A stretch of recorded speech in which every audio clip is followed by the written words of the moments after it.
Quando Andrea prenotò la sua camera per il weekend in un vecchio hotel sulle Dolomiti, voleva solo scappare dalla routine. Il lavoro, la città, il rumore, tutto gli pesava addosso. Aveva scelto quel posto proprio per la sua posizione isolata e per le ottime recensioni che parlavano di silenzio e relax. Alla reception, la signora anziana gli porse una chiave, stanza 313, terzo piano. Andrea salì in ascensore, ma quando premette il pulsante del terzo piano, notò una cosa strana: tra il 2 e il 4, il tasto 3 non c'era. Scese al secondo piano e prese le scale. Una volta al terzo piano, notò che le stanze seguivano una numerazione strana: 310, 311, 312, 314. Nessuna 313. Tornò giù per chiedere spiegazioni. Scusi, chiese alla receptionist, non trovo la stanza 313. Lei lo guardò, confusa. La stanza 313? Non abbiamo nessuna stanza con quel numero. Andrea le mostrò la chiave. Lei sbiancò. Chi gliel'ha data? Andrea non sapeva che dire. Allora, forse ho capito male. La donna chiamò un collega nel retro. Parlottarono a bassa voce. Poi tornò da Andrea. Deve essere stato un errore. Le diamo la 308. Quella notte, però, Andrea non riusciva a dormire. Sentiva passi provenire dal piano superiore, anche se sapeva che sopra di lui non c'erano camere. Poi, intorno alle 3:13 del mattino, ricevette una chiamata sul telefono fisso della stanza. Rispose. Una voce metallica, disturbata. Perché sei sceso? Andrea balzò in piedi. La voce proseguì. Hai preso la chiave. Dovevi restare. Spense il telefono. Corse fuori dalla stanza. Ma quando aprì la porta, non era più nel corridoio dell'hotel. Era in un lungo corridoio buio, foderato da carta da parati staccata, con luci al neon che tremolavano. Porte chiuse a sinistra e a destra. Scritte sul muro: benvenuto nella 313. Sentì dei sussurri. Poi grida. Corse. Cercò una via d'uscita. Ma ogni porta riportava solo a un'altra stanza della 313. Specchi rotti, letti insanguinati, orologi fermi sull'ora 3:13. Alla fine, trovò una porta con una luce sotto. Aprì. Marco viveva da solo in un appartamento al quarto piano, circondato dal silenzio. Le sue giornate erano scandite da abitudini sempre uguali: sveglia, smart working, cena riscaldata e qualche ora davanti alla console. Nulla di strano. Fino a quando, una notte, alle 3:04, il suo telefono squillò. 3 squilli. Nessun numero. Nessun messaggio. Pensò a uno sbaglio. Ma accadde anche la notte seguente. E quella dopo ancora. Sempre alle 3:04. 3 squilli. Nessuna voce. Alla quarta notte, incuriosito e un po' infastidito, rispose. Pronto? Silenzio. Poi un sussurro, disturbato, metallico. Non rispondere, al quarto. Marco rabbrividì. Chiuse la chiamata e cercò su internet. Su un vecchio forum trovò un post cancellato, ma visibile nella cache. Raccontava una storia simile. Se il telefono squilla alle 3:04, non rispondere mai al quarto squillo. Se lo fai, qualcosa ti sostituisce. Marco rise. Però, la notte dopo, lasciò il telefono in modalità aereo. Si sentiva sciocco, ma più tranquillo. Alle 3:04, il telefono squillò comunque. Compariva solo la scritta in chiamata. Nessun numero. Nessuna opzione per rifiutare. 1, 2, 3, 4. La mano di Marco si mosse da sola. Gli tremava il respiro. Il dito sfiorò il verde. Chiamata accettata. Allo. Dall'altro capo, una voce identica alla sua. Solo più vuota.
Quelle parole, dette con calma glaciale dal piccolo Luca, rimbombarono nella stanza come un colpo di pistola. Si voltò verso l'armadio, chiuso, immobile, assolutamente normale. Ma da settimane, Luca diceva di sentire una voce al suo interno. Una voce che sussurrava quando le luci erano spente.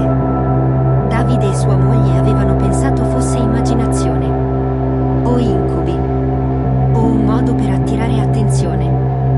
Ma poi, cominciò a diventare più strano.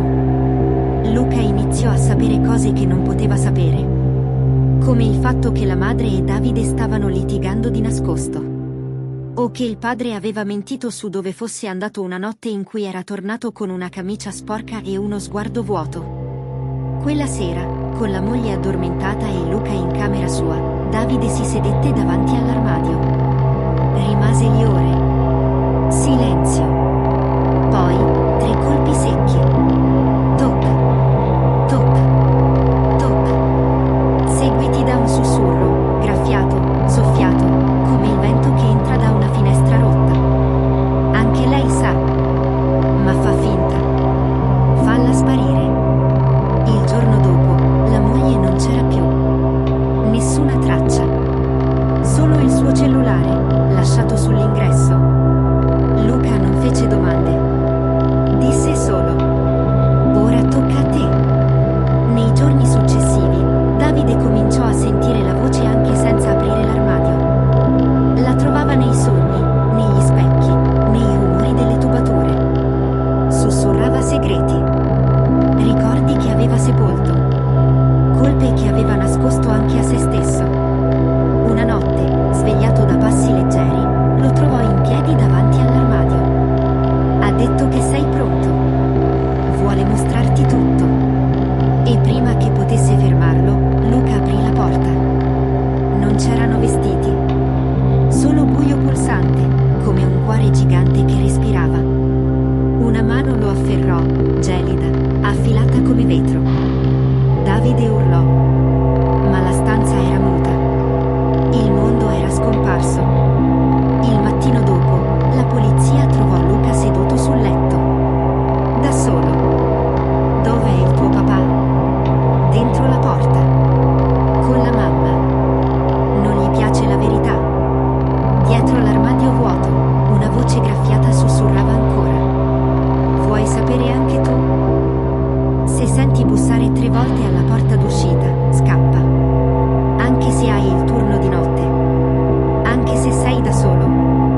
Era l'unica cosa scritta, a penna tremolante, sul retro del vecchio badge che Marco aveva trovato nel suo armadietto. Nessuno sapeva a chi fosse appartenuto. Nessuno voleva parlarne. Era il suo primo giorno come guardia notturna all'istituto psichiatrico di Montelupo, chiuso nel 1989 e riaperto parzialmente per studi clinici. Le zone operative erano 2, ma il blocco 7B era chiuso al pubblico. Da anni. Troppo danneggiato, dicevano. Alle 2:13 sentì il primo rumore. Non passi. Non voce.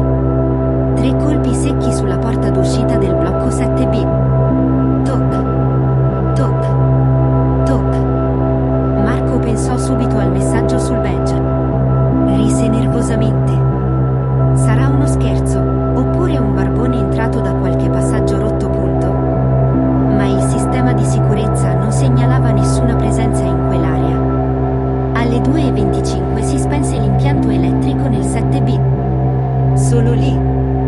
Alle 2:31, il sistema di videosorveglianza mostrò, per pochi secondi, una figura curva, con un camice sporco di sangue e la testa completamente fasciata, immobile davanti alla porta. Poi lo schermo si spense. Marco, armato solo di torcia e un manganello, decise di controllare. Doveva dimostrare che era solo suggestione. O forse voleva sentirsi coraggioso. Attraversò il lungo corridoio del piano terra, spinse il portone del 7B, ed entrò.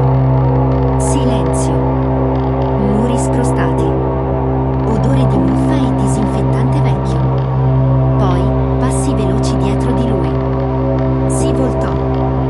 Niente. Solo un rumore come di unghie sul cemento.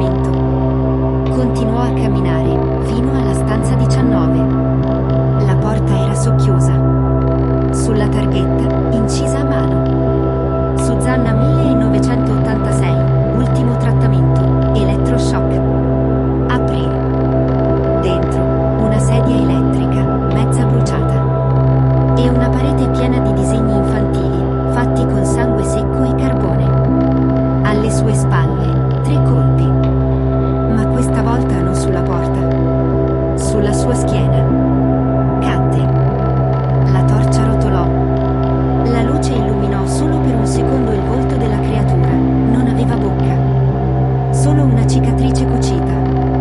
Poi il buio. Il silenzio. Ore dopo, gli agenti trovarono l'armadietto di Marco aperto. Il suo badge non c'era più. Al suo posto, uno nuovo. Con un messaggio sul retro. Non fidarti mai del silenzio. La sua voce ora è dentro di te. E da quella notte, ogni nuova guardia riceve un badge. Con un nome diverso. E lo stesso turno, 7B. Ti vedo. Sei sveglio, vero? Il messaggio apparve sullo schermo del telefono di Luca esattamente alle 3:33. Non c'era un mittente. Nessun numero. Nessun nome. Solo una frase che lo paralizzò a letto, occhi spalancati nel buio. Era solo in casa. I genitori in vacanza.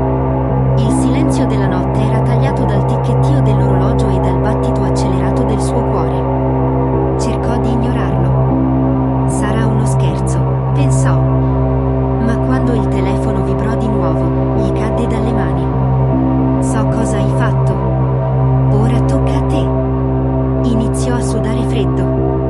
Il messaggio era accompagnato da una foto. Una foto della sua stanza, scattata dal corridoio.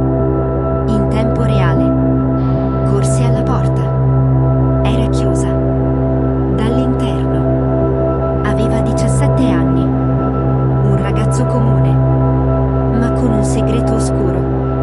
Qualcosa che nessuno sapeva. Qualcosa che lui aveva fatto un anno prima. E ora, qualcosa voleva vendetta. Le luci iniziarono a tremolare. Lo specchio del bagno si inclinò con un crack secco. E dietro la crepa, nel riflesso, una figura incappucciata, con occhi neri come la pece. Tentò di scappare. Ma ogni porta che apriva conduceva di nuovo alla sua stanza. Un loop. Un inferno personale. Il telefono squillò. Numero anonimo. Rispose. Tremando. Confessa o muori come loro. Come chi? Urlò Luca. Ma non ci fu risposta. Solo un audio, le urla disperate di sua madre e di suo padre. In diretta. Corse in garage, prese una mazza da baseball. Iniziò a distruggere specchi, finestre, perfino il telefono. Nulla funzionava.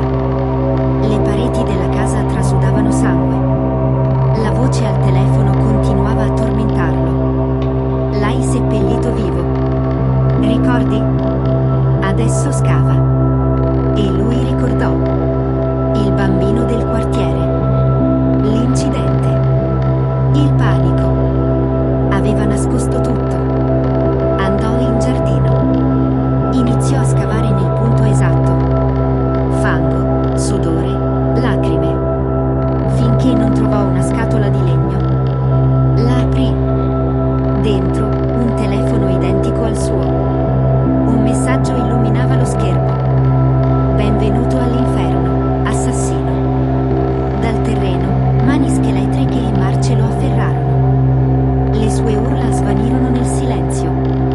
Il mattino dopo, la casa era vuota. Luca mai più trovato. Ma nel suo letto